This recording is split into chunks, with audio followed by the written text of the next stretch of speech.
Now, let's leave Ora for a moment and come back to your CV. Page 1 of your CV. You provided your address, PO Box AD 45 at Ablakwa, Accra. Is the address owned by you? Is it your own postal address, or is a family postal address that you are using? It's a family postal address. And how long have you been using this family postal address? About 10 years. Now, you've also indicated you have 2 email addresses, correct? Yeah, correct. Then you have indicated home address, number 1, Wilshire Boulevard, Airport Hills. This property at Airport Hills, how long have you been living at Airport Hills?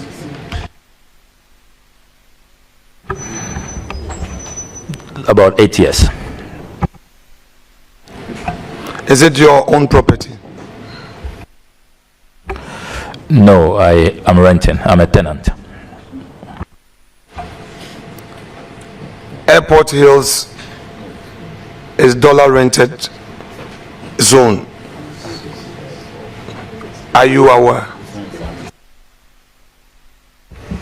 Honorable Member, can we have a clarification of dollar rented?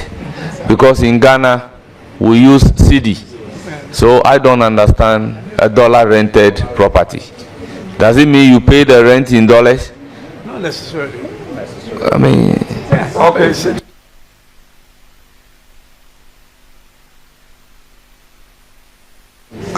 Okay, honorable member. So your rent, do you pay it monthly or you pay it annually?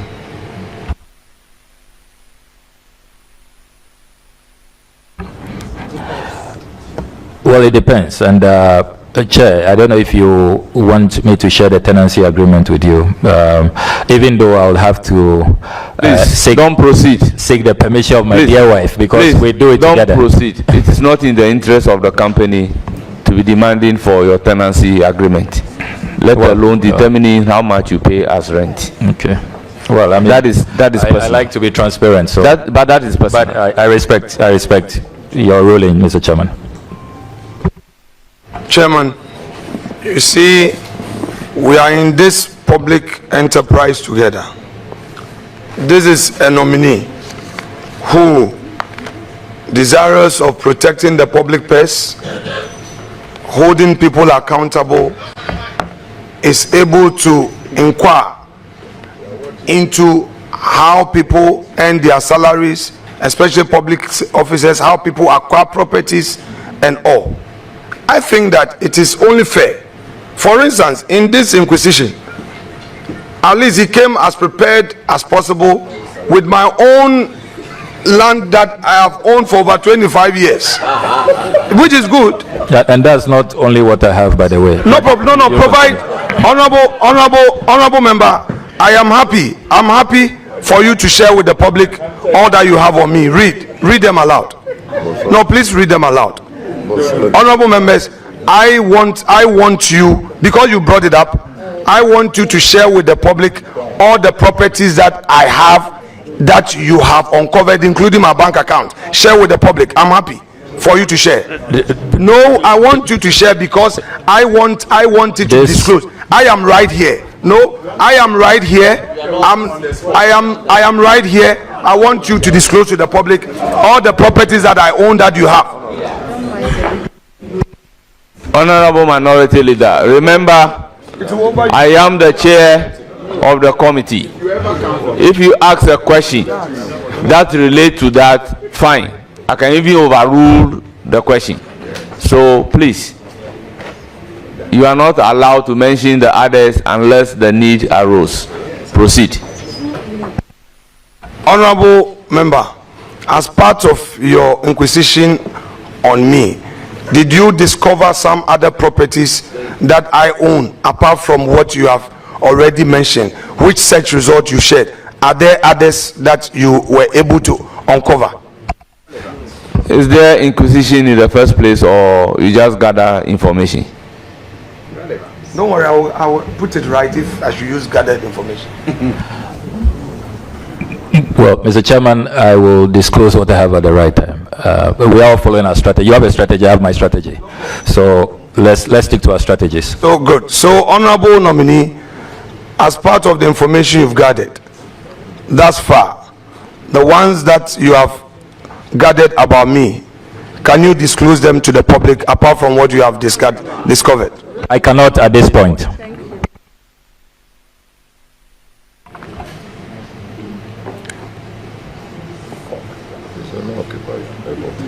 Honorable nominee, this property at the Airport Hills that you say you rent, and you've been renting it for 8 years, do you pay in cedis or you pay in dollars? Your rent, your tenant rent, do you pay in cedis or you pay in dollars? In cities, we always pay the city equivalent. Do you deduct withholding tax from your rent at source? Because every rent, there's a withholding tax element, and then you give the receipts to the landlord. Do you deduct at source and pay to GRA, or you just pay your rent and it doesn't matter how the landlord goes about it? Honorable members, this is a legal question. It's in two ways. The landlord can choose to pay the rent, and the landlord can agree with the tenant for the tenant to also pay it, and it depends the duration.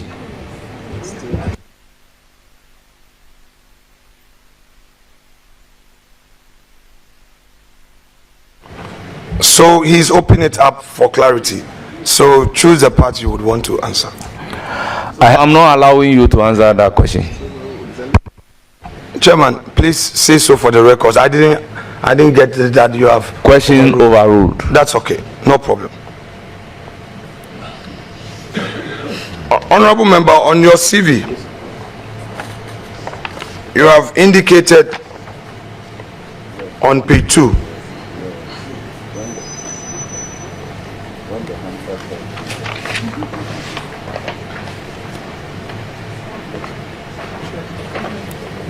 page 2. Are you there with me?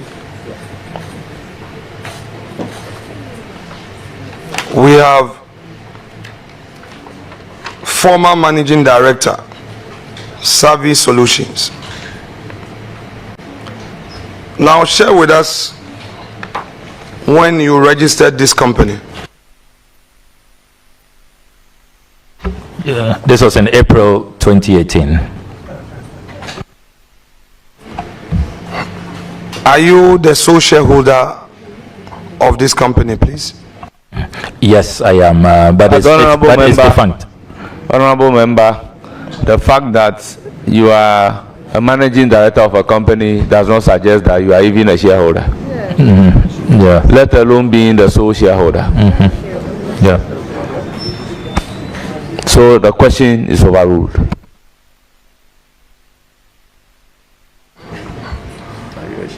Are you a shareholder of the company? The company is defunct, so I'm no longer working or operating this company. Were you a shareholder of the company? Sole shareholder.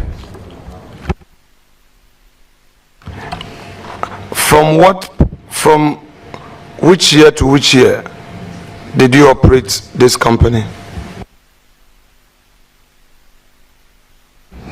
It was just about a year. It was short-lived. What was the nature of the business of the company? So it was communications and PR firm, and because I was appointed Deputy Minister for Information, I saw that there will be potential conflict, and so I decided to wind down to avoid a conflict of interest situation. Honorable Member, you served as a Deputy Minister of Information between 2009 to 2013. A moment ago, you said the company was registered in 2018. Please, can you bring clarity? Because you said 2018. No, I meant 2008. Thanks for the 2008. So let the record be corrected. April 2008. Please kindly take the leave of chair. So, Mr. Chairman, with your leave. 2008, not 2018. Yeah, 2008.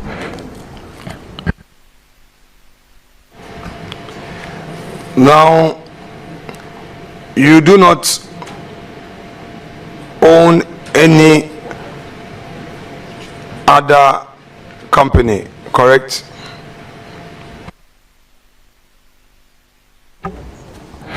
I'm a director in one company which is yet to take off. It's a farming arrangement that we are working on. I and a number of people, but it's just been registered, but we haven't fully taken off. We haven't fully started operations. And that's if Mr. Chairman, you want me to provide the name, that's Volta Clenam Farms. We're going to go into massive cassava production. We want to produce starch from cassava, but it's still in the gestation period. We haven't taken off yet. So we've just registered a company, and we're still holding talks with potential interest parties. So if you say you've just registered the company, you mean you've registered it as a Registrar General's Department, correct? Absolutely. And you are the sole shareholder, correct? No, I'm not. There are others. I don't think I have their permission to go public with the identity. Okay, so you agree with me that to go public with information related to people, you necessarily will need their privacy, correct? It depends on the context and the circumstances. Yeah, it depends. That's can you because these are private individuals, they are not public officials. That's the point I just needed clarity.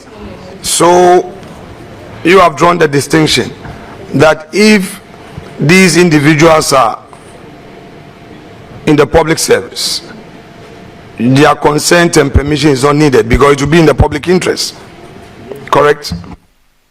Yeah, absolutely. But if they are private individuals, putting out their names will require their consent and authorization, correct? If they are not politically exposed, sometimes you can have politically exposed private individuals. So that's why I say it depends on the circumstances. I mean, in these matters, you have to look at all. You have to look at all the parameters. Okay, so what I'm saying is that. So let me rely on your words. So you're saying that if these people are politically exposed, there is no such requirement for their consent before you put out their names. If I got you right.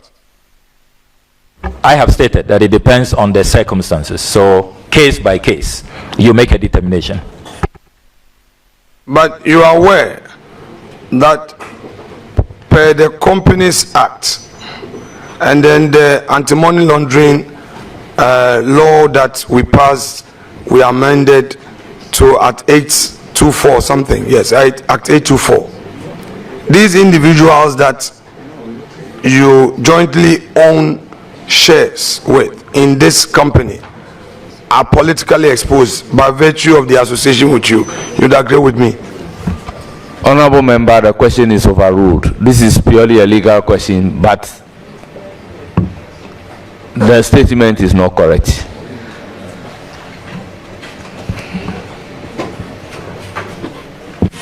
Now,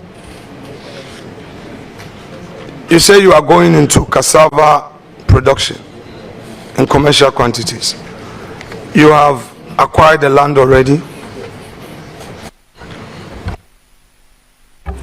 It will be a cooperative, so we will not acquire the land. We've discussed an interesting concept where the community owns, say, the community will contribute land, the youth will be involved. It's part of next initiatives I want to introduce as a member of parliament in Northton, you know, so it's all geared towards job creation and, you know, promoting agriculture amongst the youth. So that's the kind of concept we are looking at, more of, you know, a communal approach where families who own land will, you know, bring it, young people volunteer, and then the proceeds will be shared amongst those who sign up for the cooperative program. So it's quite an interesting concept. That's what we are looking at. So we haven't bought any land at this point. So, Honorable Foreign Minister Designate, in your constituency, do you own any property there? Like the way I own a property in my constituency, do you also own a property in your constituency? Yes, I do. With us, how long you've owned this property? It's a property I use about 10 years to build.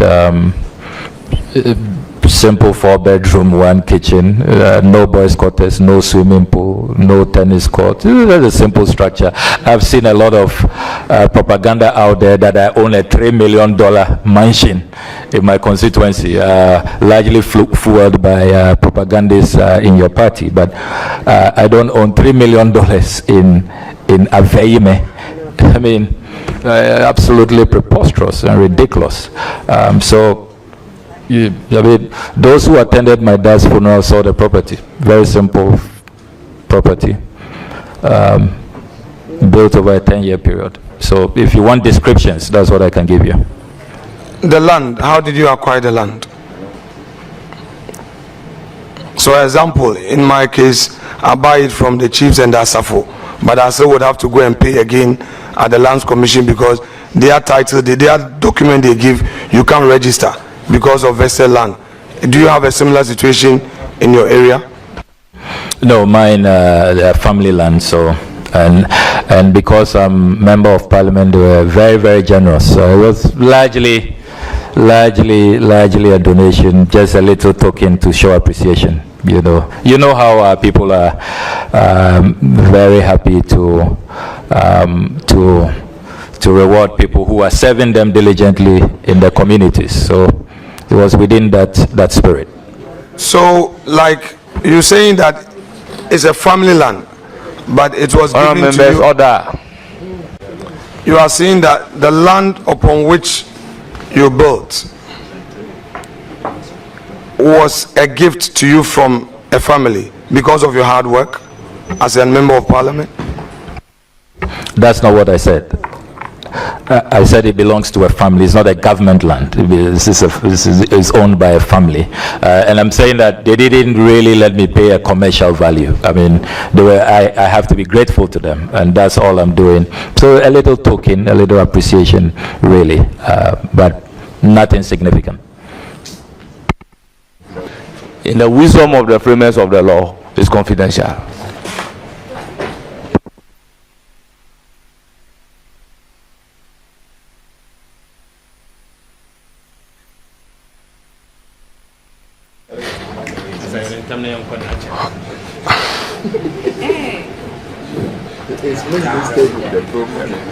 Honorable nominee, let us deal with this combine harvester that you used your car loan to acquire for your constituents. So the use of the combine harvester, do the farmers pay for the use of it? So the Afenyo rice farmers have a cooperative, and they make it's heavily subsidized. So they make a little contribution which they use to service the combined harvester, to buy fuel and all of that. So it's their internal arrangement for servicing and buying fuel.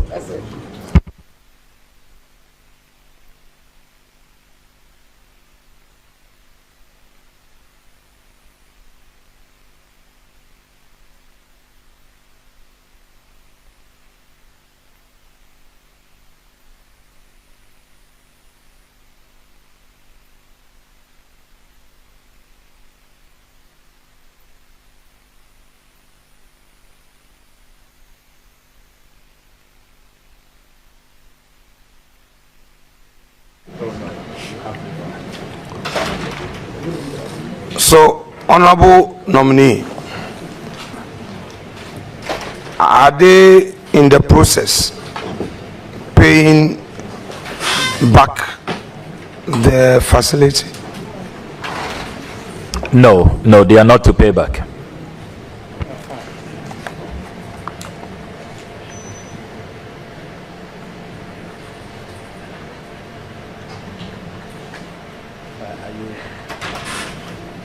Are you getting the information on WhatsApp?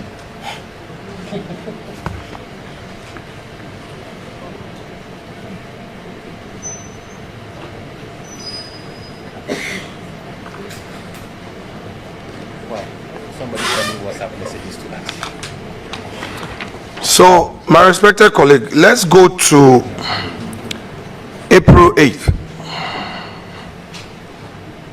You publicly demanded on Twitter that former President Akufo-Addo should submit an annual presidential staffers report. And I'm quoting you. We demand the annual report now. Unquote.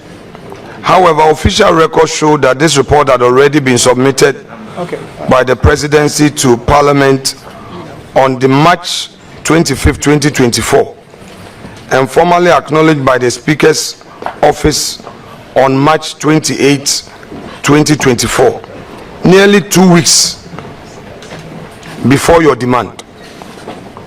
As someone who is being nominated as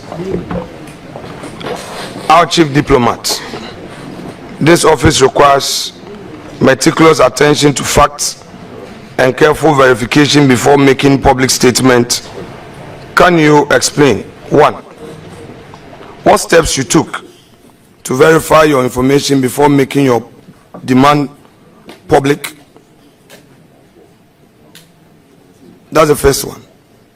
The Clerk of Parliament, Mr. Jethro, will confirm to you that I called him to find out if the presidential staffers list had been submitted, and he responded that it had not been submitted. And you need to recall that consistently over the 8-year period is one of the items my caucus asked me to specialize in, and consistently I have had to. It's been really a difficult struggle to get the presidency to comply with that act, and you know that most often it is submitted after the March deadline.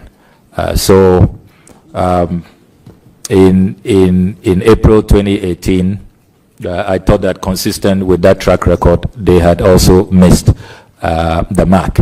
And indeed, I did verify from the clerk at table, Mr. Jethro, before I put out that tweet. But you subsequently became aware that indeed the presidency had submitted the such information ahead of your publication, correct? So I saw a tweet, an X post by counsel to the president responding to my post that they had submitted it earlier. So I took steps to follow up from the Speaker's office, and I can't place on record that I have been pursuing that document since. Strangely, I haven't seen it, despite my pursuit. And it's not been laid in the House, which is really strange. I don't know what happened to that document in transit, but we don't have copies. No MP has been given a copy, which I find really strange. The fact is that the Speaker's office confirmed receipt of the said document way ahead of your publication. I wouldn't know that. President, Speaker communicating, writing letters to each other directly. They don't copy MPs. So I wouldn't know. I did my check, diligent check at the table office. Mr. Jetro told me it had not been submitted. And I then reminded the president that he has to comply. And if you check consistently, I've been reminding the president, and the president has not been complying with the law on this matter. Well, for me, I believe that the recipient of such communication is the Speaker's office. And to be fair to the president and all presidents, not only Akufo-Addo, our current president, once the communication is delivered to the Speaker's office, I believe that it would only be fair that even if our initial diligence search could not reveal the delivery of such, once we become aware, it is only fair that we acknowledge same and take note. I think, in all fairness to President Akufo-Addo, he did not break the law. But if you don't want to acknowledge that fact, I wouldn't press you on that. I will just move to my next question. But the fact is that at the time you put out your information, the document has already been ferried to the Speaker's office 2 weeks earlier, and you can always verify. Let me move to the next question. In March 2021, you resigned from the appointment committee, citing personal and principled reasons. You chose to act independently rather than to align with the collective decision process of your caucus. Now, as Minister of Foreign Affairs, that is when approved, you will be required to represent and defend Ghana's collective cabinet positions, even when they might differ from your personal views. Now, how do you reconcile your past actions with this fundamental requirement of cabinet collective responsibility, and what assures this committee that you would uphold this principle if confirmed as minister? Well, thank you very much. I am a conviction politician. I have certain principles and certain standards. And the principle of collective cabinet responsibility, inherent in that principle, is that if there's a cabinet position you don't agree with, you resign. If you stay on, then you must defend that cabinet position.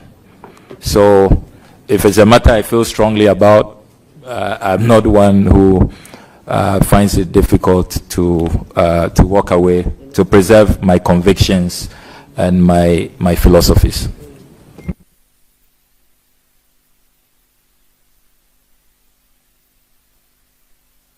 Thank you. Thank you. I refer you to a publication by graphic.com.gh on 12 September 2017, where former Attorney General Mr. Martin Amidu documented several instances where you allegedly engaged in confrontational exchanges with senior political figures, including your interactions with him on Isophoton case. Now, let's hear from you. Did you engage the former AG with a view to facilitating the payment due Isophoton at the time?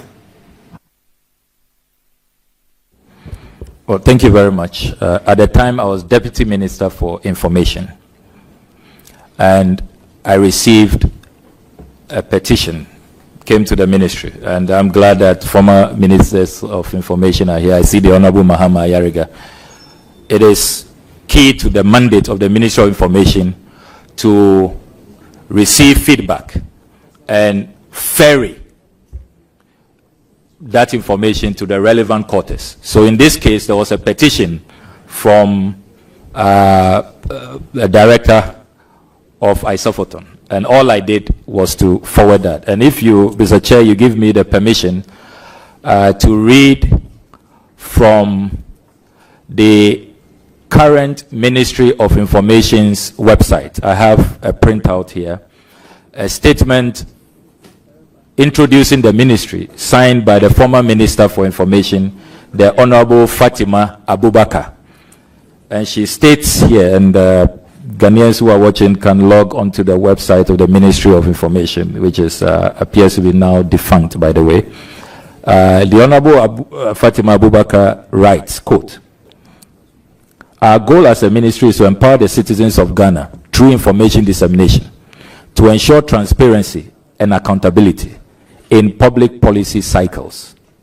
The mandate of the Ministry of Information is to facilitate the gathering of feedback for the executive branch of government," unquote. This is President Akufo-Addo's Minister for Information. And that's all I was doing in the Isofoton matter. Okay, so if so, why then would he describe you, I mean, from what you are saying, public office holder, you received the petition, you have forwarded it to his office. First of all, let me understand you. Did you forward the petition requesting for payment through your ministry by a letter? Did you write to his office? No, I was not requesting for payment. I was only serving as a conveyor belt. This has been brought to the Ministry of Information. We collect feedback for various government agencies. So please receive this. That was all. I didn't pass any judgment. I'm not the Attorney General. I mean, how dare you dictate to the Attorney General on what to do? So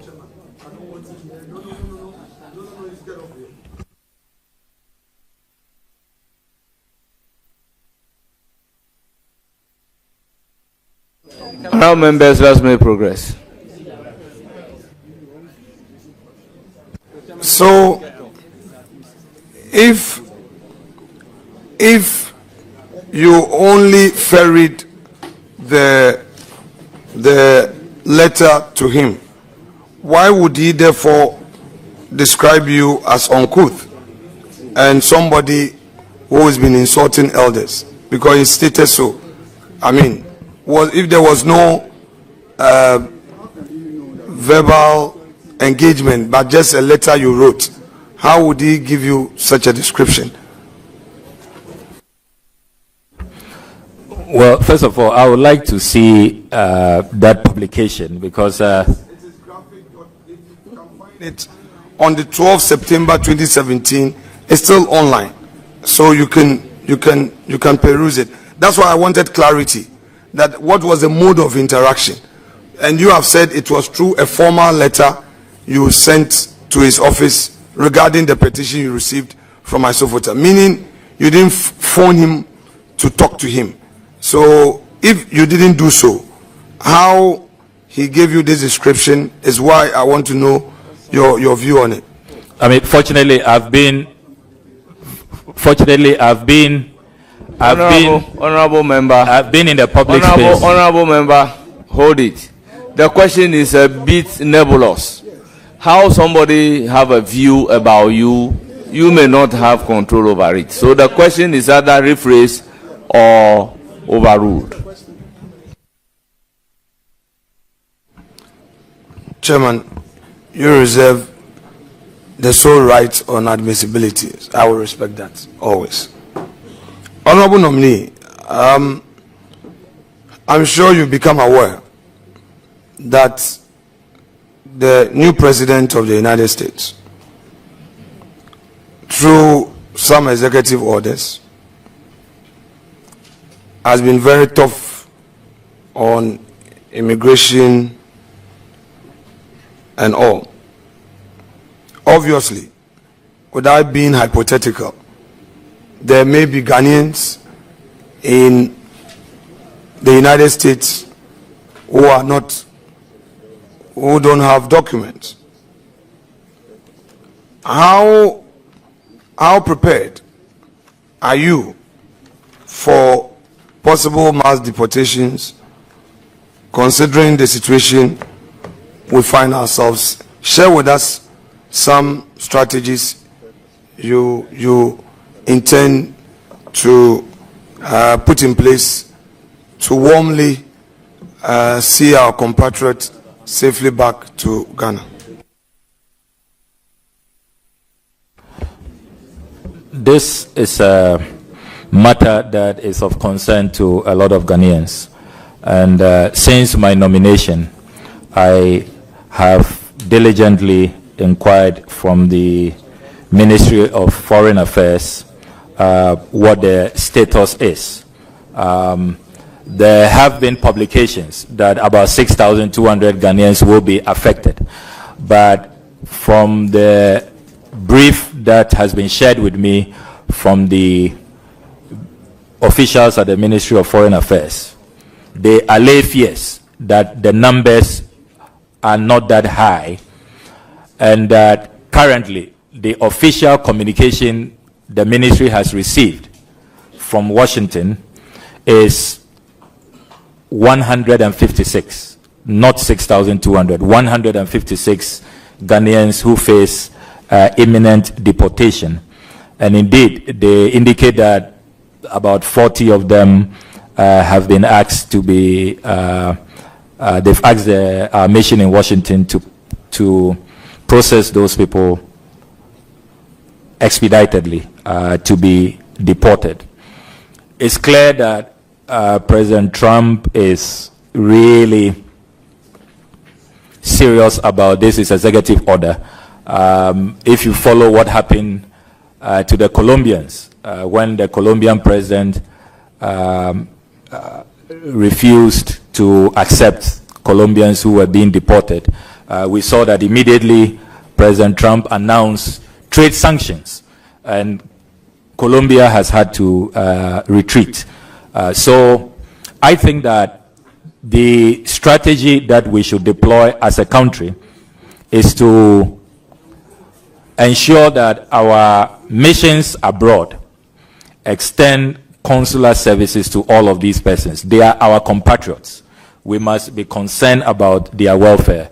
And if we have to give them legal assistance, that's why earlier I talked about the consular fund. We need to quickly populate that fund. And I'm happy that the distinguished Minister of Finance is here as we work on the 2025 budget. It is a line item I will really be appealing to his ministry to approve, so that we would have a consular fund for the first time, so that that fund will be available, legal support, consular assistance. At least let's do our best so that if they have a case to remain in those countries, they stay. And then if they have to be received by us, it is also done in a humane way that respects their rights. So we are not going to leave them there to struggle on their own. We will let them feel and know that the government of Ghana, the people of Ghana, care about their plight, and that we are doing our best to extend to them consular assistance.